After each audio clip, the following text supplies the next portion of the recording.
এটা কি?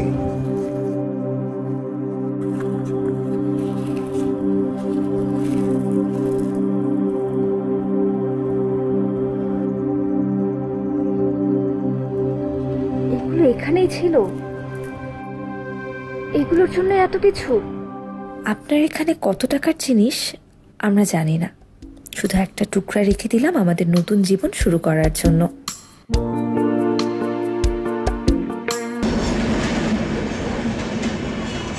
আসলে কি জানেন তো, মানুষের সুখী হতে বেশি কিছু লাগে না, শুধু জানতে হয় কোথায় থামতে হবে।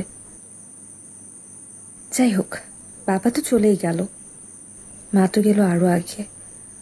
মা যেদিন মারা যায় সেদিনটা খুব অদ্ভুত ছিল। সকালের কি ছকছকে রোদ, তাও কি বিষণ্ণতা।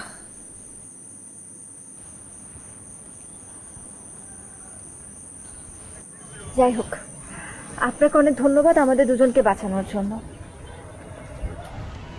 আচ্ছা, আপনি আমার নাম্বারে কিভাবে কল করলেন? আন্দাজে।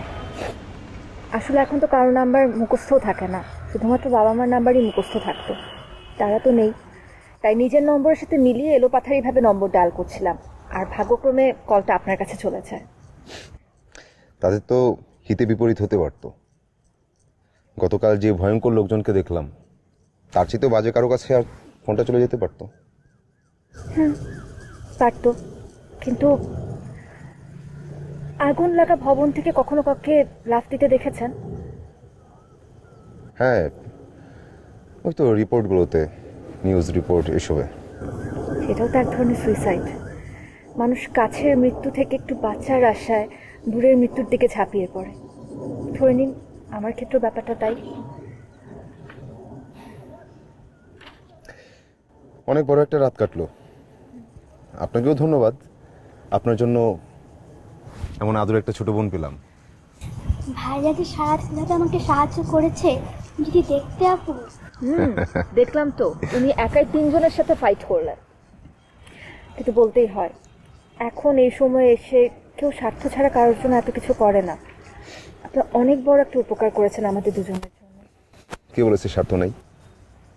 স্বার্থ আছে তো। এই যে আপনাদের পেলাম, একটা পরিবার পেলাম। আমার আসলে মা বাবা ভাই বোন কেউ নাই। আমি ছোটবেলা থেকেই খালার কাছে বড় হয়েছি। তাহলে আমরা এখন কোথায় যাচ্ছি? আমার মনে হয় ঢাকায় থাকাটা নিরাপদ হবে না। কুমিল্লায় আমার দূর সম্পর্কে এক মামা আছেন, ভালো মানুষ। আমরা আপাতত মামার কাছেই উঠি, তারপর চিন্তা করি দেখি কি করা যায়। আমরা একটা প্ল্যান করে নিব। আমার পুতুলটা ব্যথা পেয়েছে আপনার অ্যাকশনের সময়। কি বলো, তাই নাকি? দেখি কোথায় ব্যথা পেয়েছে। হ্যাঁ, আচ্ছা, এটা ঠিক করা যাবে। তোমার ডিএনএকে সুস্থ করে তুলবো আমরা।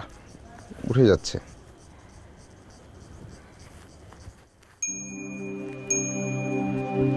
এটা কি?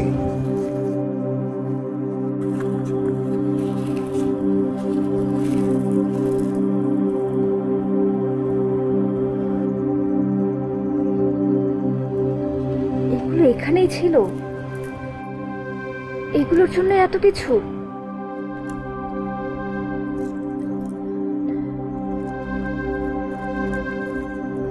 ও তো আপনাদের সাথেই ছিল। এগুলোর দাম কেমন হবে বলতে পারে? আমার তো সেভাবে আন্দাজ নেই। নাটক সিনেমায় দেখেছি অনেক দাম, 8-10 কোটি টাকা তো হবেই।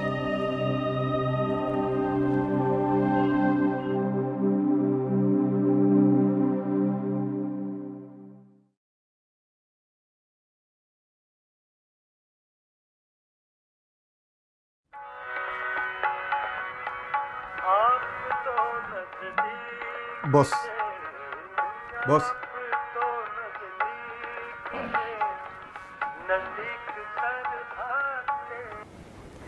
কি একটা পার্সেল আসছে বস। পার্সেল? কিসের পার্সেল? কি পাঠাইছে? কাদের বস। কাদের? কোন কাদের?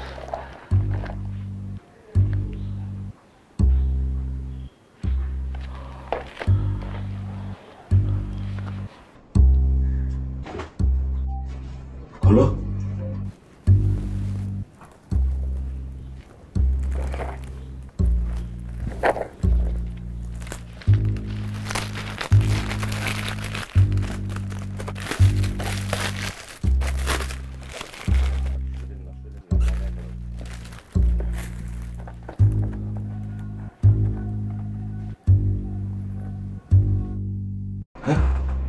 কি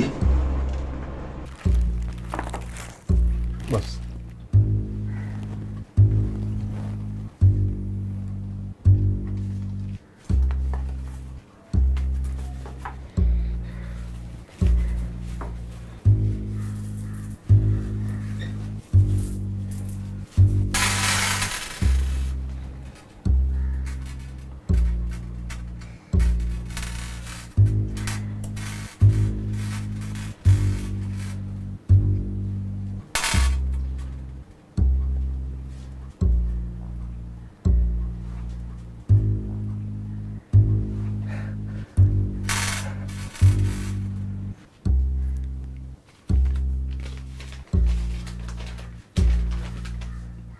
মিজান সাহেব, আমি জানি এই চিঠি পেয়ে আপনার গলা শুকিয়ে গেছে, তাই চিঠি পড়ার আগে এক গ্লাস পানি খেয়ে নিতে পারেন।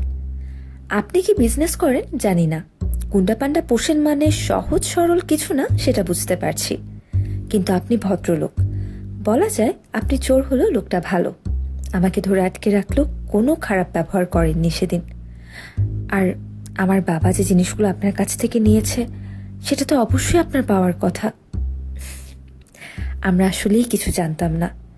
আপনার ওখান থেকে মুক্তি পাবার পর অনেকটা কাকতালীয়ভাবে জিনিসগুলো পেয়ে যাই, তাই পাঠিয়ে দিলাম। আপনার জিনিস আপনার কাছেই যাওয়া উচিত বলে আমি মনে করি। আপনার এখানে কত টাকার জিনিস আমরা জানি না, শুধু একটা টুকরা রেখে দিলাম আমাদের নতুন জীবন শুরু করার জন্য।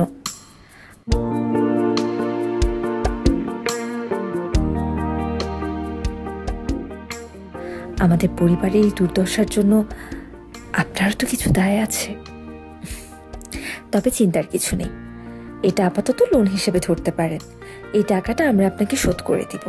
দোয়া করবেন আমাদের জন্য, আর সম্ভব হলে ভালো ব্যবহার ও ভদ্রতার সাথে আপনার বিজনেসটাও সৎভাবে করবেন। আপনাদের এইসব কাজের জন্য অন্তত আর কারো বাবাকে তাহলে মরতে হবে না। আপনারও তো সন্তান আছে, আপনিও তাদের কাছে শ্রেষ্ঠ বাবা।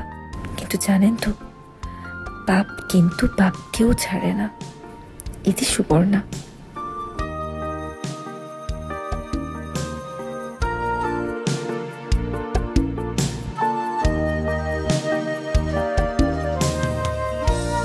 আমার স্বপ্নে তুমি হারিয়েছিলে,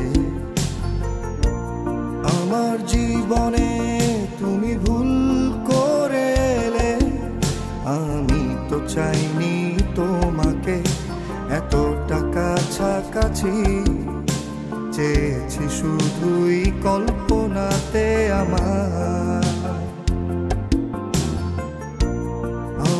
চোখে তুমি কি ভাষা পেলে,